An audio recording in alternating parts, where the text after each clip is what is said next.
এই দেখ বেটা, বাগানে আমাদের কলা পেকে গেছে, তুই কুয়া থেকে পানি নিয়ে এসে এটা ধুয়ে দে, আমি বাজারে যাই। আরে কুয়া থেকে পানি নিয়ে এসে তা কতক্ষণে ধোবো, এটা কুয়ার কাছে নিয়ে যাই। আরে বালতি তো আমি নিয়েই আসিনি, যাই ওটা নিয়ে আসি, তারপর কলাটা ধুয়ে নিব। আরে ওর কলা পেকে গেছে, ওর কলাটা কুয়াতে ফেলে দিই।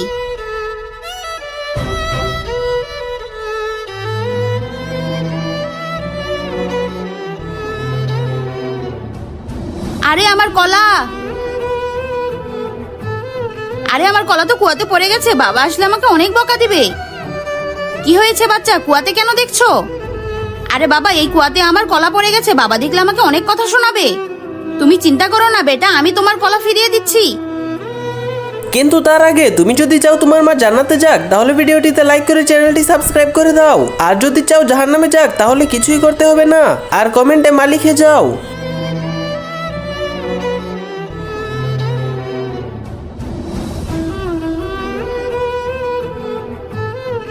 বেটা এই নাও তোমার কলা। কলা ধুয়েছিস বেটা? এই দেখেন ম্যাডাম, এটাই আমার বাগানের কলা। দেখেন ম্যাডাম, আমি এটা ধুয়ে দিয়েছি, এটা তো ভালোই, এই নাও টাকা। আরে ও তো সব কলা বিক্রি করেই দিল।